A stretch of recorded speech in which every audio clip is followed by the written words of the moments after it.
Hallo, ik heb hier de kalebastroop van Stichting Amazone Wellness.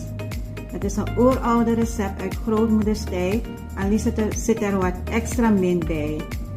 Het is een krachtige hoestdrank dat goed is tegen vastzittende slijm op de borst en tegen droge hoest bij rokers, tegen astma en bronchitis.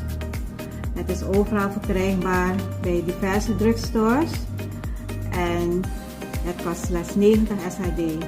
Volwassenen gebruiken het 2 maal daags, 1 eetlepel en baby's vanaf 3 maanden gebruiken het 1 maal daags, 1 theelepeltje.